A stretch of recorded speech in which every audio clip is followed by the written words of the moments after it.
હવે ગુજરાત ન્યાય યાત્રા કાઢશે। ગુજરાતમાં બનેલી મોટી ઘટનાને લઈને ન્યાય યાત્રા નીકળશે। સુરત, રાજકોટ, મોરબી દુર્ઘટનાને લઈને યાત્રા કાઢવામાં આવશે। મોરબીથી 9 ઓગસ્ટના યાત્રાની શરૂઆત થશે। બ્રિજ દુર્ઘટના સ્થળથી યાત્રાની શરૂઆત કરાશે। ગુજરાત ન્યાય યાત્રા 300 કિલોમીટર અંતર કાપશે અને દરરોજ 20 થી 30 કિલોમીટરનું અંતર કાપશે। ન્યાય યાત્રામાં અલગ અલગ પ્રકારના યાત્રિકો જોડાશે। કોંગ્રેસના નેતાઓ, પીડિત પરિવારો યાત્રામાં જોડાશે। કેન્દ્રીય નેતાઓ પણ જોડાઈ શકે છે। ત્યારે મોરબીથી 9 ઓગસ્ટના સવારે 9 વાગે શરૂ થઈ યાત્રા ટંકારા, ગોરીદલ, રતનપર થઈ 11 તારીખે રાજકોટ ખાતે રાત્રિના પહોંચશે। યાત્રાનો રૂટ સામે આવ્યો છે, નક્કી કરાયો છે। રાજકોટમાં ટીઆરપી ગેમ ઝોન ખાતે સંવેદના સભા યોજવામાં આવશે અને બાદમાં સુરેન્દ્રનગર, અમદાવાદ અને ગાંધીનગર સુધી આ યાત્રા યોજાશે। ગુજરાતમાં આવનાર સમયમાં યોજાનાર ગુજરાતની જનતાની લડાઈ માટે ગુજરાતમાં થયેલા અન્યાય અને ગુજરાતમાં ભાજપના ભ્રષ્ટાચારની સામેની ન્યાયની યાત્રા એટલે આ યાત્રા જે છે ગુજરાત ન્યાય યાત્રા તરીકે ઓળખાશે। ગુજરાત ન્યાય યાત્રામાં ન્યાયયાત્રીઓ જોડાશે, કોંગ્રેસના કર્મઠ કાર્યકરો બધા જોડાશે। આ ન્યાય યાત્રામાં દેશમાંથી અલગ અલગ નેતાઓ પણ આવશે, પ્રદેશનું નેતૃત્વ પણ જોડાશે।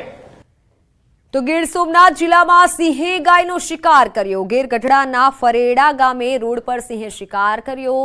રોડની વચ્ચે સિંહે શિકારની મિજબાની માણી। સિંહને જોવા લોકોનું ટોળું ઉમટ્યું હતું। શિકારનો વિડીયો સોશિયલ મીડિયામાં વાયરલ થયો છે।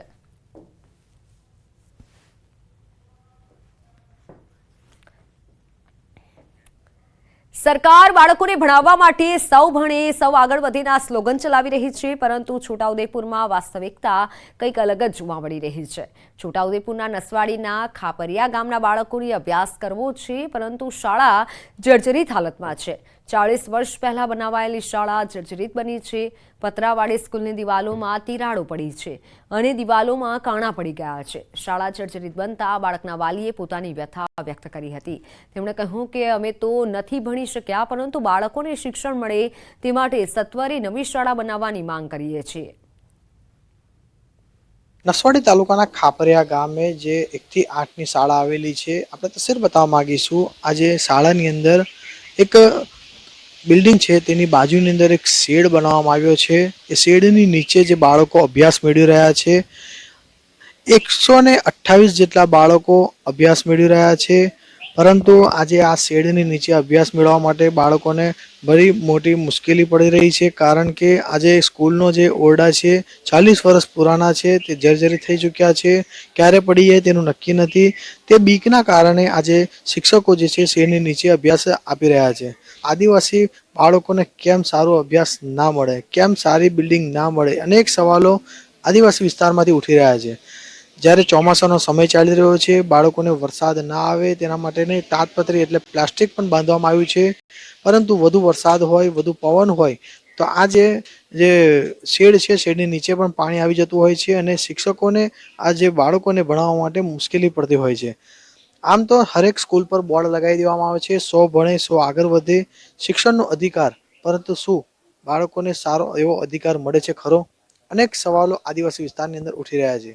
આજે ખાપરિયાના જે સરપંચ છે, ખાપરિયાના વાલીઓ છે અને શિક્ષકો છે, તંત્રમાં જાણ કરી છે કે આજે શાળાની અંદર ઘણી મુશ્કેલી પડી રહી છે, નવી બિલ્ડિંગ આપવામાં આવે, પરંતુ હાલ સુધી કોઈ પણ કામ કરવામાં આવ્યું નથી। સેજબ ખત્રી, ન્યૂઝ 18 ગુજરાતી, છોટાઉદેપુર। આ પત્રોવાળી નિહાર છે એ બહુ જૂની નિહાર છે, 40-45 વર્ષ પહેલી બનેલી અને તેડો બધી પડી ગઈ। હવે છોકરા બે કઈ અને અમે તો નહીં ભણ્યા, પણ અમારા છોકરા સારી રીતે ભણે એવી અમે આશા રાખીએ છીએ।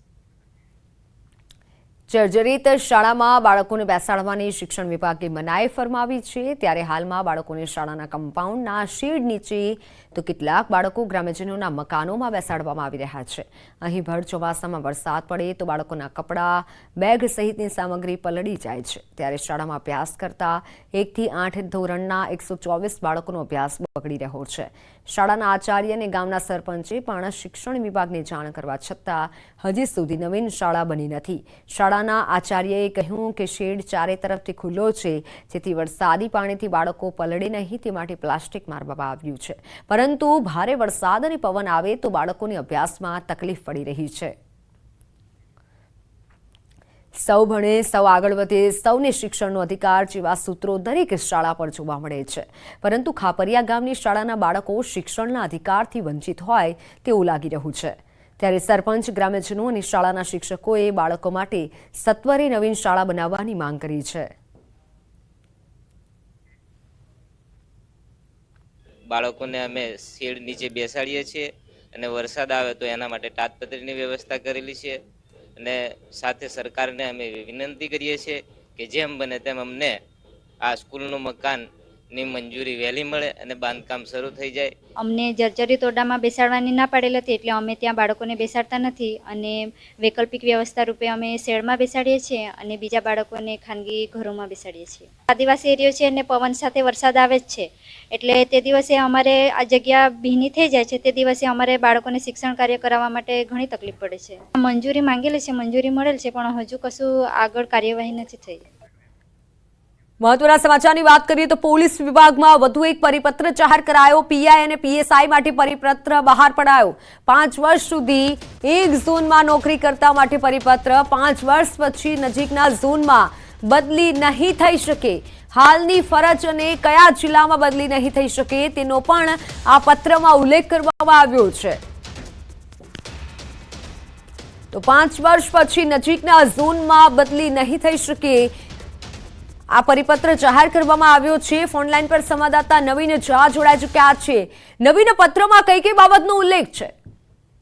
સામાન્ય રીતે કોઈ બી પોલીસ અધિકારી અને જેમાં પીએસઆઈ અને પીઆઈ જે એક ઝોનમાં નોકરી કરી ચૂક્યો હોય 5 વર્ષ, તેના નજીકના ઝોનમાં તેની બદલી નહીં આવે. હવે કોઈ વ્યક્તિ સુરત રેન્જમાં નોકરી કરી ચૂક્યા હશે તો તેની સુરત શહેર, સુરત રેન્જ, તેના નજીકના જે રેન્જ છે ત્યાં તેની હવે બદલી નહીં આવે. તેને બીજી જે ઝોન છે, અમદાવાદ છે કે ભાવનગર છે કે અન્ય ઝોન છે, ત્યાં તેની બદલી આવશે. અને આ જે સરકાર અથવા જે ગૃહ વિભાગ દ્વારા નક્કી પણ કરવામાં આવ્યું છે કે કયા ઝોનમાં જો ફરજ બજાવતા હશે તો કયા રેન્જમાં તેની બદલી નહીં આવી શકે અને ત્યાં એ ફરજ ઉપર ના રહી શકે, એ પ્રકારનો આખો પરિપત્ર છે. ખાસ કરીને કોઈ ચોક્કસ કારણ કે કોઈ બીમાર હોય અથવા જે હવે નિવૃત્ત થવાના હોય એ લોકોથી આમાં બાદ મળશે, પરંતુ બાકીના તમામ જે પીએસઆઈ પીઆઈ છે તે લોકોને આ લાગુ પડશે. જી બિલકુલ નવીન, આભાર માહિતી બદલ.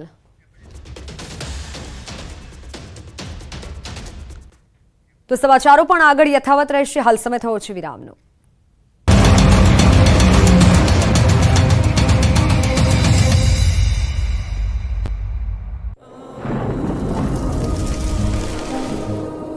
જળવાયુ પરિવર્તનનું જોખમ આપણા દરવાજે પહોંચી ગયું છે.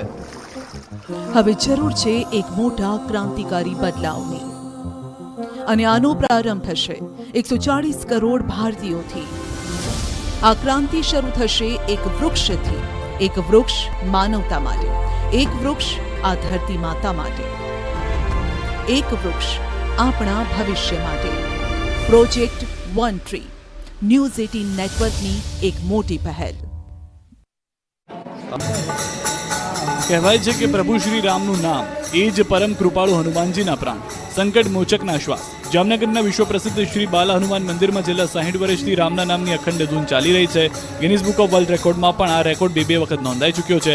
શહેરના લાખોટા તળાવની પાળ પર આવેલા શ્રી બાલા હનુમાન મંદિર પર તમે 365 દિવસ અને 24 કલાક ગમે ત્યારે જાઓ, અહીં રામધૂન ચાલતી હોય છે. 1 ઓગસ્ટે આ અખંડ રામધૂનના 60 વર્ષ પૂરા થયા અને 61મા વર્ષમાં પ્રવેશ થયો. 1 ઓગસ્ટ 1964ના દિવસે પ્રેમ ભિક્ષુકજી મહારાજ દ્વારા આ સ્થળે પર્ણકુટીર બાંધીને શ્રીરામ જય રામ જય જય રામની અખંડ રામધૂન શરૂ કરવામાં આવી, જેના હવે 60 વર્ષ પૂર્ણ થઈ ચૂક્યા છે અને 61મા વર્ષમાં પ્રવેશ થયો છે. 21,914 દિવસ દરમિયાન અનેક આફતો વચ્ચે પણ આ રામધૂન અખંડ રહી છે. છેલ્લે કેટલાક કપરા કોઢોના કાળ હોય, વાવાઝોડું હોય, ભૂકંપ, ભારત પાકિસ્તાનના યુદ્ધમાં પણ આ રામધૂન અવિરતપણે ચાલુ રહી છે. પાટણના ધારાસભ્યએ સિવિલની મુલાકાત લેતા ભાંડો ફૂટ્યો. ગુણવત્તાયુક્ત ભોજન ન અપાતું હોવાનું જાણવા મળ્યું. પાટણ ઊંઝા રોડ પર આવેલી ધારપુર મેડિકલ હોસ્પિટલમાં પાટણના ધારાસભ્ય કિરીટ પટેલ ઓચિંતી મુલાકાતે પહોંચ્યા. ધારાસભ્યએ વિવિધ વોર્ડમાં જઈ દર્દીઓ સાથે વાતચીત કરી. પાટણના ધારાસભ્ય કિરીટ પટેલને ધારપુર હોસ્પિટલમાં ચાલતી કેન્ટીન દ્વારા દર્દીઓને આપવામાં આવતા ભોજનની ગુણવત્તા મામલે રજૂઆત મળી હતી. ત્યારે ધારાસભ્ય કિરીટ પટેલ તપાસ કરતા જાણવા મળ્યું કે કેન્ટીન ચલાવતા કોન્ટ્રાક્ટર દ્વારા બારોબાર બીજા કોન્ટ્રાક્ટરને ચલાવવા આપી દેવામાં આવી હતી. દર્દીને અપાતું ભોજન ગુણવત્તાયુક્ત ન હોવાનો ભાંડો ફૂટ્યો તો દર્દીઓની સંખ્યા કરતાં ચોપડે વધુ દર્દીઓને ભોજન